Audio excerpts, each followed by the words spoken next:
sejam bem-vindos a uma nova edição da ESEC TV, um magazine cultural sobre Coimbra produzido aqui na Escola Superior de Educação. Eu sou Inês Pereira e conto com a vossa companhia durante a próxima meia hora.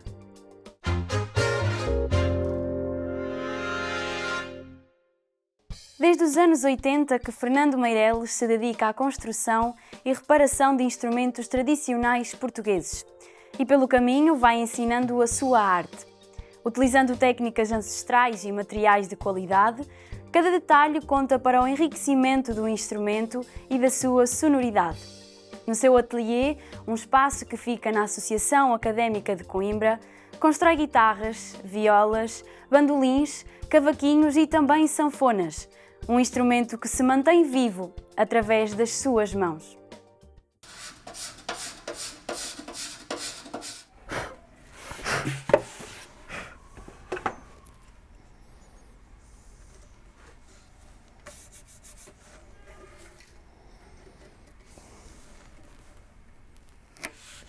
Isto começou em 1983, eu vim para Coimbra estudar violino.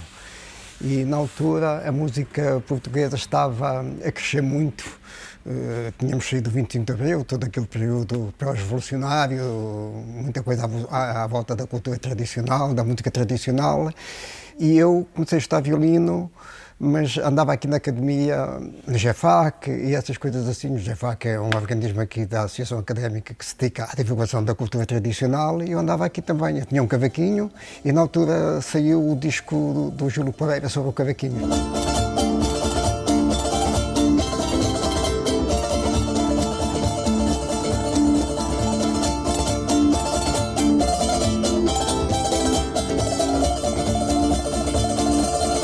E eu, como puto na altura, e todos os putos da minha geração, nós achávamos que tocar cavaquinho que era uma parvoíce. Estávamos habituados a ver os ranchos a tocar aquilo, a romper rasga, dois acordes, a coçar a barriga, e não ligávamos muita importância àquilo, não é? Era uma cultura que praticamente não nos dizia nada, nós queríamos era rock and roll e blues e essas coisas. E então o Júlio Pereira aparece com um disco sobre o cavaquinho, a tocar aquilo de uma forma airosa que nós, putos novos, nunca tínhamos ouvido aquilo daquela maneira. E aquilo entusiasmou-me muito. Eu tinha um cavaquinho que me tinha sido oferecido, que tinha sido comprado numa loja aqui de Coimbra e que era um instrumento assim bastante rude e bastante tosco. As madeiras não eram aquelas que eu já sabia que deviam ser para a construção dos instrumentos. E eu, a partir daquele cavaquinho, desmontei aquilo, meti aquilo numa banheira para aquilo se descolar tudo e fiz um cavaquinho. E às tantas a malta começou a ver e a tocar um cavaquinho feito para mim e toda a gente queria um cavaquinho. Eu morava numa república, no Trofécopos, e no meu quarto, de dia fazia os cavaquinhos e à noite arrumava as apavas da cama para poder dormir. Entretanto, aqui na estação onde nós estamos, esta estação pertence à turma académica da Universidade de Coimbra, tinha um grupo de música popular, um grupo de música antiga, um grupo de fados, e precisava de alguém para a manutenção dos instrumentos. E eu fui ficando aqui, fui desenvolvendo a minha atividade de pesquisa e de fazer instrumentos e melhorá-los cada vez mais. Depois fiz também umas violas freguesas, a seguir comecei a fazer bandolins com uma secção de fado, estava aqui ao lado e precisava de alguém que mexesse nas guitarras. O professor Jorge Gomes começou aqui a aparecer com uma guitarra para dar aqui um toque ali, não sei quanto, e um dia desafiou-me para fazer uma guitarra. E foi comigo ao Museu Académico, estava lá uma guitarra que ele achava que era um representante mais genuíno da guitarra portuguesa, e eu copiei as medidas da guitarra e vim para aqui e fiz uma guitarra.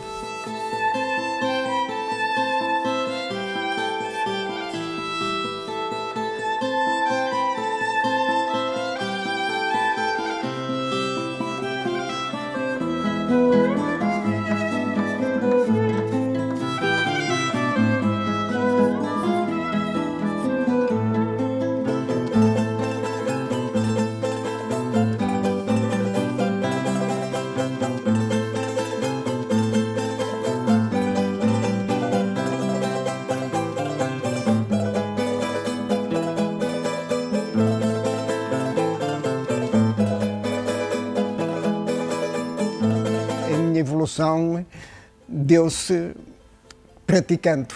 Portanto, à medida que eu ia fazendo instrumentos, eu ia evoluindo, porque o meu foco era fazer instrumentos bem feitos e de grande qualidade.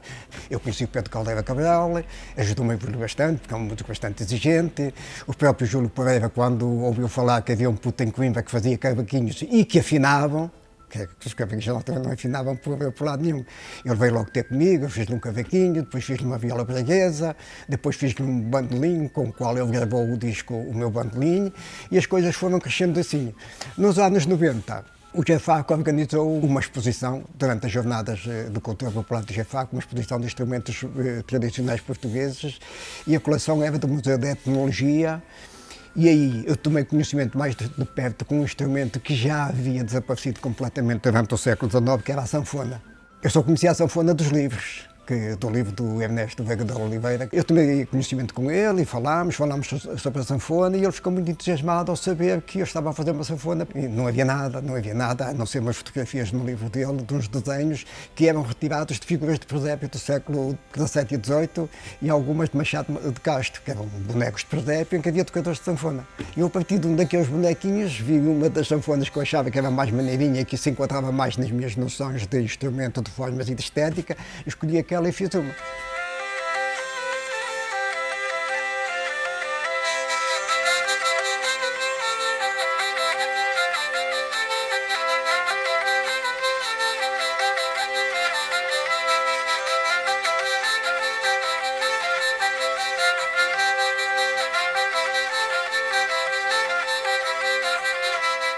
Que cordas é que eu vou pôr na sanfona? Eu comecei a partir do zero. Bem, não há cordas para a sanfona, isto afina numa tessitura próxima do violino, e eu comecei por estabelecer um comprimento de corda do tamanho do violino, para ter já esse problema resolvido. Então fiz a divisão da escala a partir do tamanho da tessitura de violino, e depois reconstituí o instrumento todo a partir daí, dimensionei todo para essa função, cordas de violino e viola d'arco. Depois, com o meu grupo Relés, também começámos a fazer muitos concertos fora de Portugal, onde havia geralmente grandes exposições de construtores de instrumentos. O primeiro grande concerto que nós fizemos foi em França, em Champs-Chartier.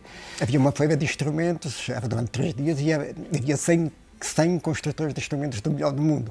E logo aí nós percebemos que a dimensão das coisas a nível internacional.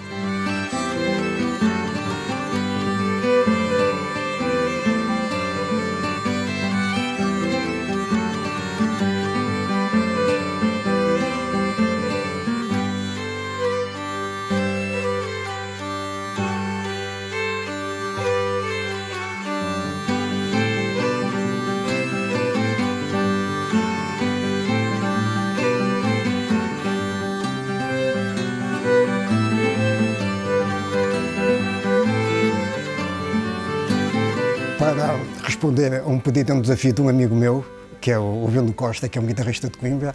Ele tem um projeto, como este ano faz 100 anos do nascimento do Carlos Paredes, ele tem vários projetos de envolvência musical relativos ao evento. E ele desafiou-me a fazer uma guitarra comemorativa do centenário do Paredes, uma guitarra especial. Em vez de fazer uma guitarra, propus-me a fazer uma série de guitarras dos melhores materiais que eu tenho. Escolhi os melhores, não é, para fazer essas guitarras.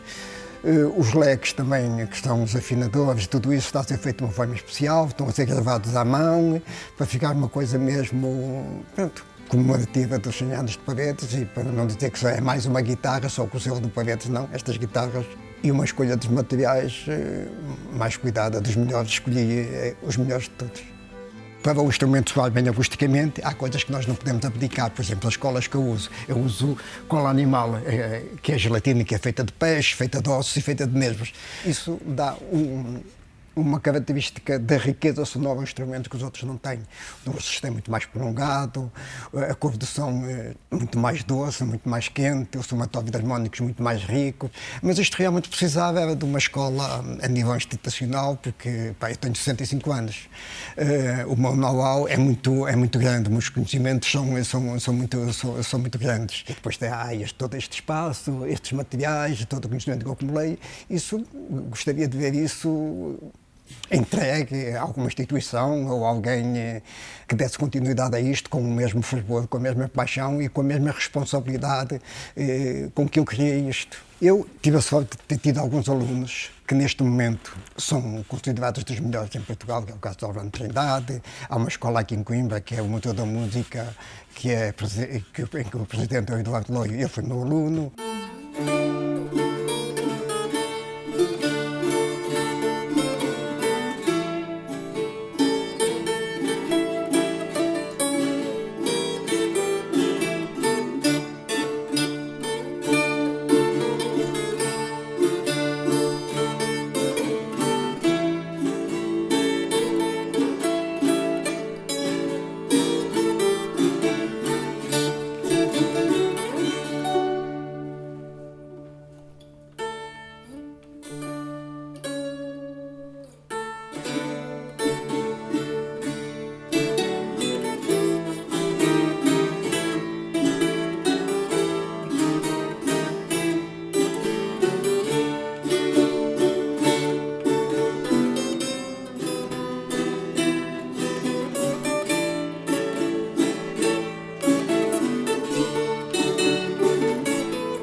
fazer bons instrumentos para que os bons músicos se sintam felizes e com isso consigam transmitir felicidade a quem nos ouve.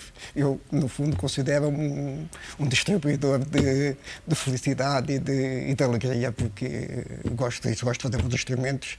Quando os faço, os músicos ficam felizes e depois as pessoas que ouvem também ficam felizes porque eles estão felizes a tocar um instrumento com que se sentem bem.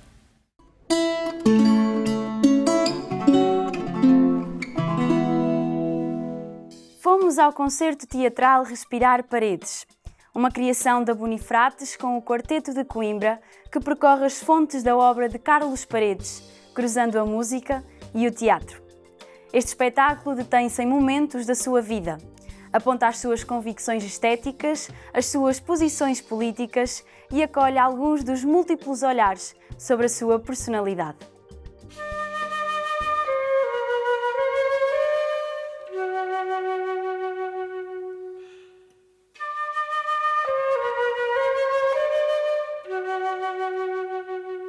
Para o Carlos Paredes, a música, a guitarra, é um instrumento de convívio, de diálogo. É esse o principal sentido que a música tem.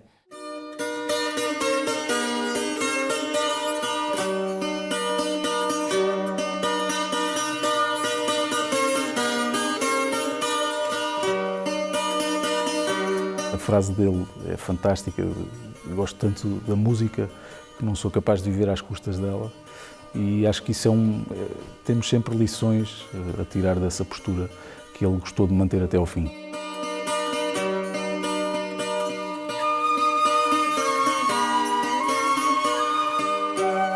Celebrar o Carlos Paredes é sempre uma responsabilidade muito grande. Nós acho que tivemos o cuidado, ao longo destes últimos 2 anos, fazer um trabalho de pesquisa, fazer um trabalho continuado, sério. Fomos beber a fontes diretas, fontes vivas ainda, e conseguimos dar aqui eu diria que um retrato diferente. É verdadeiramente um tesouro que nós temos ainda hoje, que é a música dele e a forma de estar também. Eu sou apenas um humilde guitarrista. O meu avô já tocava guitarra e comigo não aconteceu nada de especial. O meu pai, esse sim era um grande guitarrista. A guitarra costumava estar pendurada a um canto da sala. Pertencia a todos. Carlos, vem dormir. Eu canto a canção de embalar.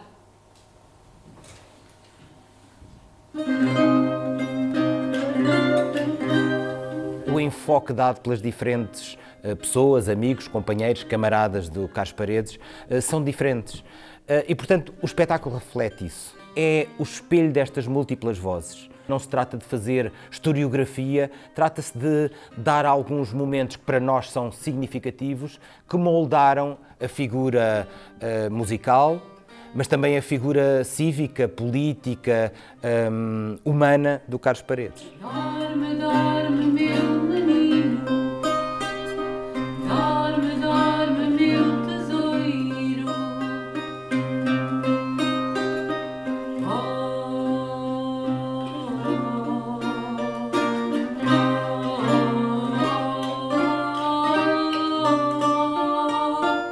É um aspecto distintivo deste espetáculo, uma característica que tem a ver com o facto de juntarmos nesta produção, nesta criação, por um lado músicos, por outro lado atores, e essa junção quisemos que ela fosse bastante orgânica. É preciso ir tocar e dizer umas palavras de ânimo aos camaradas do Montijo. Eu vou. Também é resultado de um bom encontro, o facto de termos na Bonifrates o Simão Mota, que é um dos elementos do Quarteto de Coimbra, e, portanto, noutros recitais, noutros trabalhos, designadamente um que fizemos sobre a obra do José Mário Branco, Quer Ser Feliz, Porra, começámos a trabalhar esta maneira de ligar a canção de Coimbra às coisas que nós fazemos no campo do teatro, e o espetáculo é também resultado dessa ligação. Está a ser preparada uma sessão de divulgação cultural na Baixa da Banheira. Vamos embora. O Cineclube do Barreiro está a organizar uma sessão de música e poesia. Vão a Teresa Palavrito, o Zeca Afonso e o Rui Pato. Posso ir também, Paredes? E levar o Alvin? Claro que sim. Oh, Paredes, sobe ali para o trator da cooperativa. Vamos a isso.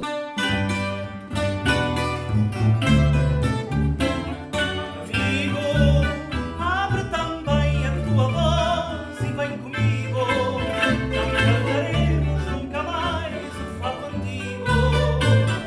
Carlos Paredes foi profundamente influenciado e desafiado até por alguns amigos dele, ligados ao cinema, ligados à pintura. Compôs música para teatro, compôs música para cinema.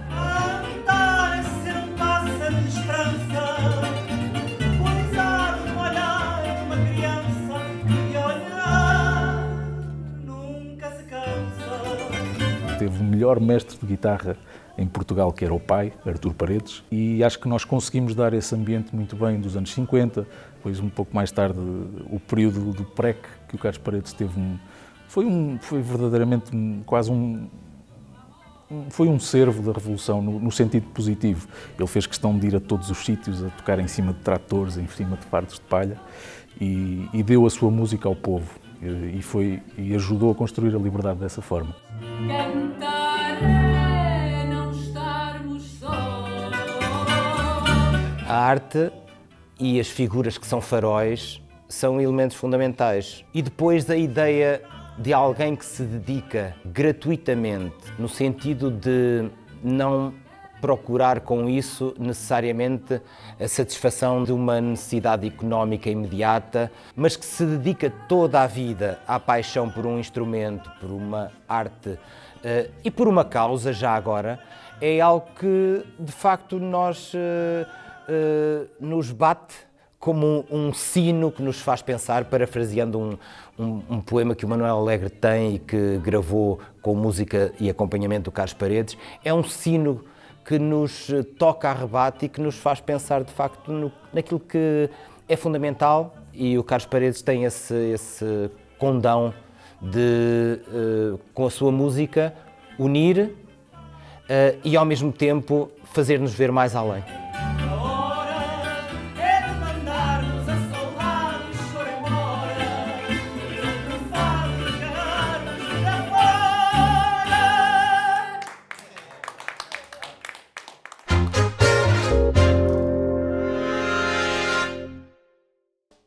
No exploratório Centro Ciência Viva da Universidade de Coimbra, podemos conhecer a exposição Pequenos Gigantes, Guardiões da Biodiversidade, com fotografias de Albano Soares. A partir desta mostra está aberto o concurso de fotografia Polinizadores em Ação, até ao dia 30 de junho, onde podem enviar uma fotografia de um inseto polinizador selvagem numa flor em território português.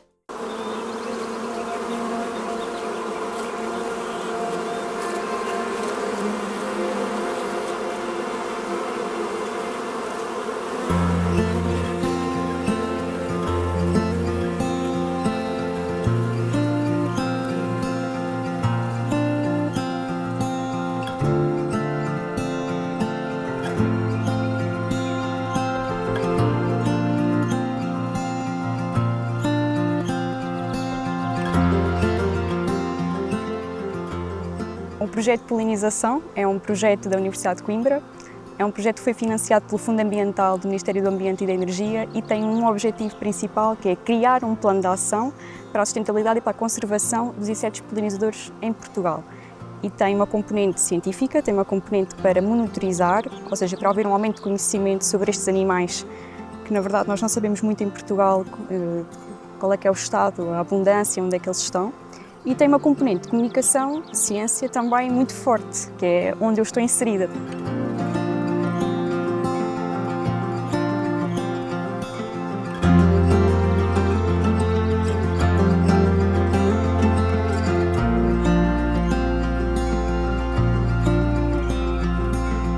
Pequenos gigantes porque são insetos, são pequenos. Temos abelhas selvagens que são muito pequeninas, têm só alguns milímetros, mas que são gigantes porque têm um papel muito importante no planeta Terra e para a nossa sobrevivência. Eles são responsáveis por um processo que se chama polinização, que basicamente o que eles fazem é permitem que as plantas com flor se consigam reproduzir e que se consigam produzir frutos e produzir sementes. Sem querer ser catastrófica, mas nós sem estes insetos, em Portugal, porque há mais animais, mas sem eles nós não conseguimos sobreviver. Mesmo que façamos este processo de polinização de uma forma mais artificial, que existem formas para isso, não vai ser tão eficiente. Isto é um serviço gratuito que nós temos à nossa disposição e que tem que ser preservado. Nós temos que os conservar, temos que os proteger.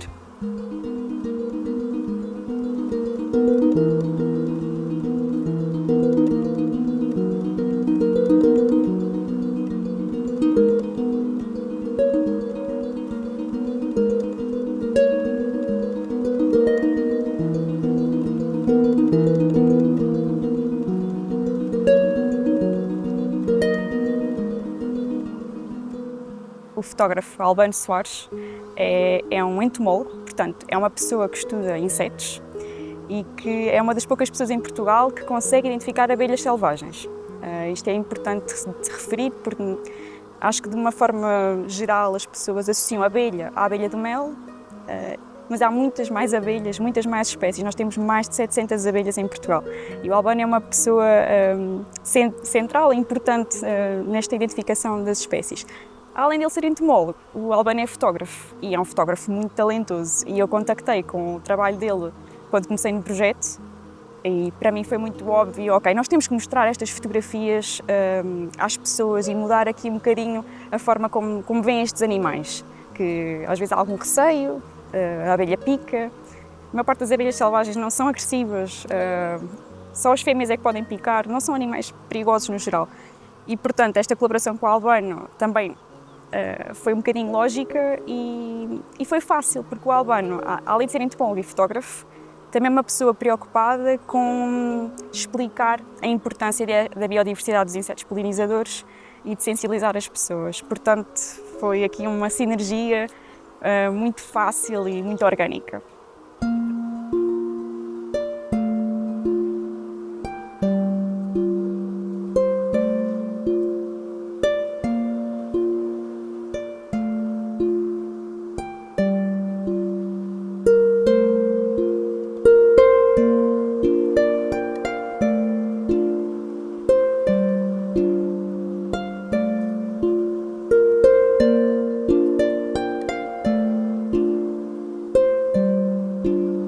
Falar sobre a abundância é difícil, porque nós ainda não sabemos valores certos, tem que ser estudado. E o projeto está a fazer isso. Nós implementámos um teste piloto de monitorização e a partir de agora nós temos que perceber, temos que implementar este plano de monitorização para perceber onde é que eles estão e qual é que é a abundância. O que é que nós podemos fazer na nossa cidade e enquanto cidadãos?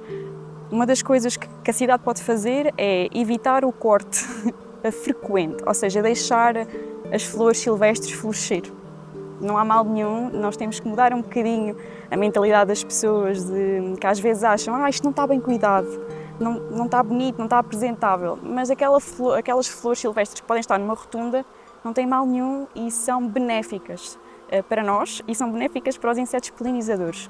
E nós na nossa casa podemos fazer a mesma coisa, não é preciso estarmos sempre a cortar. Podemos ter um cantinho do jardim assim mais selvagem para eles poderem ter alimento, para estes animais poderem alimentar-se. Só se conhecermos e entendermos é que conseguimos proteger. E um dos objetivos desta exposição e de toda a comunicação que o nosso projeto faz é precisamente isso, é sensibilizar para proteger.